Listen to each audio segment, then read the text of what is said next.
here. We'd love to celebrate the kids. And, Right. I mean, it's just an awesome opportunity. And thank you all for what you do. Is there anything earmarked for this fundraiser? Is there a project that's coming up that you all are looking to, or are you just looking to try to replenish and keep going? We've got some things that some of the coaches have asked for. Of course, Legion Field. We helped with the scoreboard. We had some benefactors donate some money to do the sod. They came through the boosters. Just different things, and Coach Housewright and Coach Reed of the big stencil you see in the center of the field. That was something that Coach Reed wanted that we wanted to help him take care of, and I think they've done a great job. Making cleaning the stadium. It's just changed a lot. So we got 25 tickets left. So Chris is going to buy one Friday night. And if I buy one Friday night, so we're down to 23. Okay. And we'll have to keep going from there. So the winner will be announced at the John Battle game, halftime. Is that correct? Yes. The final home game, November 1st. Of course, we hope that's not the last home game. Right, but that'll be the last regular season game. Regular That's what we, the winner gets 5,000, second 25, 15, and 1,000. So we give away 4 prizes. And we're going to also have a Big Blue Appreciation Night that night. We're going to set up a tent behind the scoreboard for ex-football players, a football alumni, and cheerleaders. Anybody that's been a part of the program, we're going to set up down there, have a tent down there, kind of like a tailgate with 80 chairs. Anybody that wants to stop by, we're going to have something to eat, to feed them, a drink, And we'll probably broadcast from there that night. That's I was just thinking That'll that'd be a work. good. So we'll be down there in pregame, and we'll do our pregame from down there. So there's going to be a lot of special people there. I've been contacted by some old time Blue Devils that are really special people that you're going to want to talk to. So that'd be awesome. And like I said, we want to again celebrate the community, celebrate these young athletes, and we appreciate you for what you do and for what the boosters do. Thank you. Keep us posted on that car show. I'd be interested in some of that. I got an old Mustang. Randy Arnold is somebody. He's going to take care of that for us, but we're going to try to do it around our 5K. In the spring, and do it in the parking lot. So, but we'll definitely keep you apprised of it. And we'll talk about it. We'll try to celebrate it. And even like I said, some of these events, that's one thing we've talked about wanting to do. Some at locations. Right. And of course, it does nothing but just help to bring notoriety to it. So we appreciate it. And Good deal. so again, we'll let you go there. No, you. So but thank you for what you do. Thank you, Chris, guys. and, we'll be talking to you soon. Good deal. All righty. So make sure you stop by, pick up one of the last few tickets remaining. Yep. Again, helping out the Big Blue Boosters and helping out our Gate City athletes. So we're down to 23, right? Down to 23. All right. Chris may come up with another. You never know about Chris. Oh yeah, All right. Chris is rolling in the money. He may cut that mattress open and find it for you. Right. So, Chris, thank you, buddy. Appreciate you. All right. Well, with all that said, we've got interviews galore, and we've got a young lady here sitting here. Please, if you would, introduce yourself to Blue Devil Nation. Hi, I'm Julie Dockery, and I run cross country and play softball. Julie Dockery's here with us. Again, we talked to your coach here a little bit earlier this morning. Somebody else was supposed to come. Yeah, Savannah Williams, but she got shy. So All right, so I begged her to come, but she was like, no, I'm good. Oh, it's just a couple thousand people. No big deal. I kicked to the curb. Okay, so, but thank you for spending just a few minutes with us. You all had your meet today.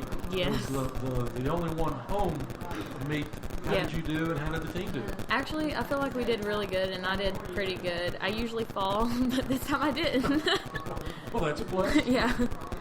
The course at Gate City, how does it compare, like the Natural Tunnel and some of the other ones that you all ran on this year? Honestly, from everybody that I've talked to, they think our meet is the worst meet because there's so many hills, so many downhills.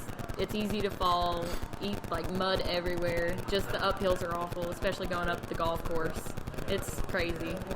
course, you all train on that, so that makes you that much tougher when you get ready for these other meets. I mean, the other teams don't expect what our meet has compared to their meets. Theirs is a breeze compared to what we run. So I've got to ask, what was your time, your unofficial time I'd say around 29 minutes, but the hills kind of for a killed 5K? me. Yeah, for That's like impressive. average time, I'd say like 25 minutes. That's not bad at all. I used to run quite a bit before old age and knees took over, but anytime I ran a 5K, 30 minutes was my goal. So anything under that, I consider a win. 5K driving, that's my goal. So I don't usually. But you all had a very successful season. I know that Suzanne Moore, we've interviewed her, and you've talked with your coach spoke to him several times. You all have really done well competitively, you know. How do y'all feel going into the district here coming up on October 30th? We're excited for it, but I feel like we need to pick up our pace like just a little bit and work more as a team, stay closer, so that way we can have a better placement instead of spreading out and getting a lower placement, because the closer you are together, the better placement yours is, especially if your times are really good.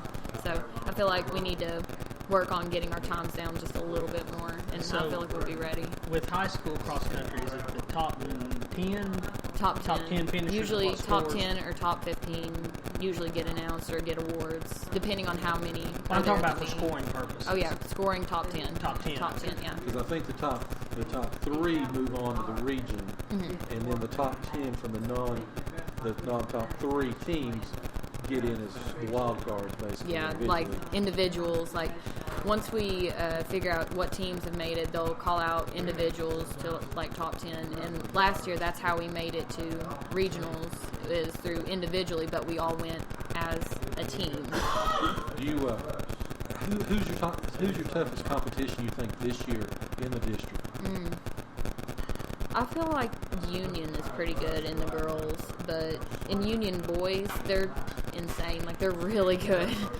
So you think they hold back? You think they're too old? You think there should be a VHSL investigation? No, I don't think so. I just think they're really good. Of course, they go through cycles like that. But region-wise, of course, you all have run several meets. Of course, you've been over to Ewing, Virginia, over to Wise, and of course here. Even you were at Bristol. You've seen some other teams. What other teams around the region do you think may be some tough competition? Honestly, I feel like we did pretty good. Like, I feel like there's not that much competition for us because we're pretty even with them, and we're all just pretty close with their runners and how good we are individually as well. I feel like we can just do really good instead of. So this is your senior year. Very sad. I'm sad but happy at the same time because running kills me. The truth is about to come out here. So between softball and cross country, your favorite would be Softball. Softball. What position you play?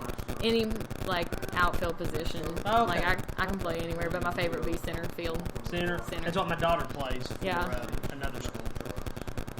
That you all will be beating on early in the season, the Dobbins Bennett Indians. Oh yeah, we'll The beat Lady them. Indians. She's a sophomore. She's hoping to make varsity this year. They're not.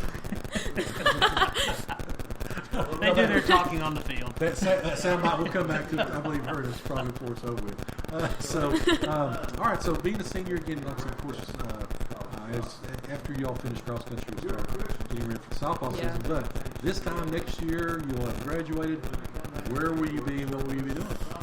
Honestly, I haven't really decided what I want to. Well, I know what I'd like to go into, but I don't know what college yet because I'm thinking about going towards a cross country scholarship, maybe for UVA Wise or Alice Lloyd. Okay.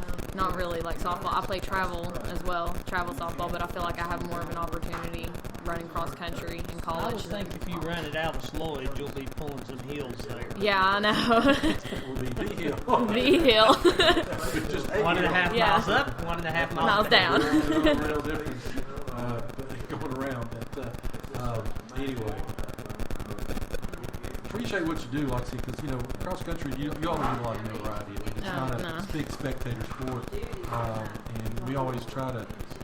I mean, not to pat ourselves on the back, but we always try to thank you all because It takes a lot of guts to run It cross country. does. A lot of discipline. Goodness sakes.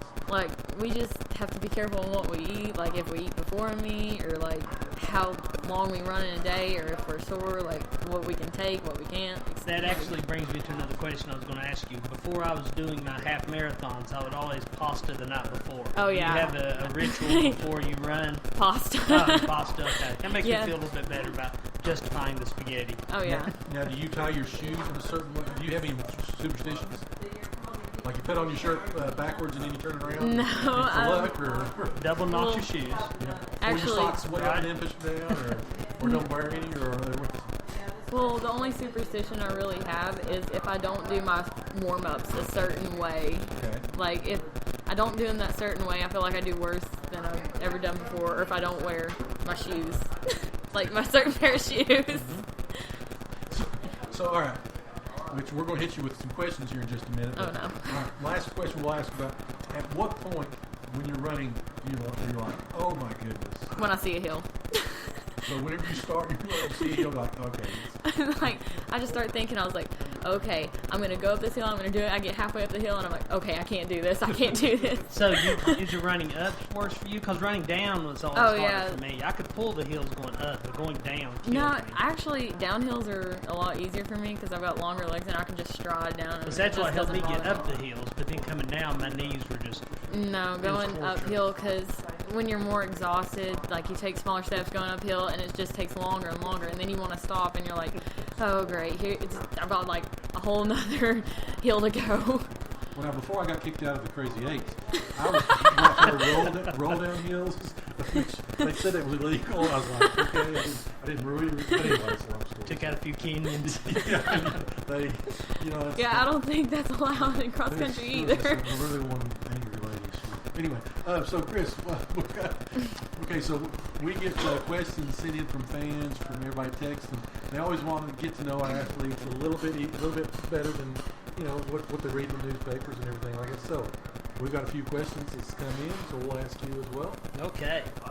Who is your favorite college team? My favorite, Virginia Tech. For what sport? I'd say softball because their softball team is pretty good, and I like watching them play. Okay. You know, down in Knoxville, there's not a bad softball team either. I don't know. What's the hardest course you've ever run? The golf course, our home meet. It's Oh, just okay. awful. Oh, just awful. It is. So for that reason, you don't play golf. I used to play golf. But once you started running, it's just like, no. Yeah. When you roll across a few greens, it changes. Yeah. Yeah. I should have took that Joe Carter approach. When you are playing or training for sports, what are you doing in your spare time? Probably schoolwork, like my online classes, or just going out with my friends and having fun. Your friends that ditched us. No. I mean, Like, well, yeah, I hang out with the team a lot, like a lot of the team members, but I don't really get to hang out with her a lot because she's got a job, and then our jobs are like separate, and we can't really work out time to Work hang always out. gets in the way. work is just work's overrated. Let's just throw it out there. So, who, in your opinion, are the best male and female athletes at Gate City? At Gate City, oh man, this one's a tough one. I'd probably say for the male athlete, probably Bradley Dean, because he's pretty good at basketball and he always works hard. And for the female, I'd say maybe Sarah Thompson, because she does really good and she always works hard and tries to improve herself. And plays 3 sports. Yeah, and It's I like- mean, It's like yourself, playing. I mean, it's enough to play one, but you're playing yeah, 2 and playing 2 working and and working, scoring. yes. What's in your refrigerator right now? Oh, I honestly have no idea because I usually just get fast food on the way home. Ah, pals? Pal. All right. Well, rolling right into, that's a good segue there. If you could close one fast food chain due to its disgusting food, Oh, what would you pick? Burger King. Burger King. Yeah. Oh, I got the Whopper food- is gone. I got food poisoning twice from there. The one in Weber City? Okay, a little more investigation. What did you eat? The chicken fries. Chicken. The chicken fries. We got those one night after a basketball game. You remember that? My phone started to blow up from Burger King employees. Like, what? So sue for defamation of character probably coming up. So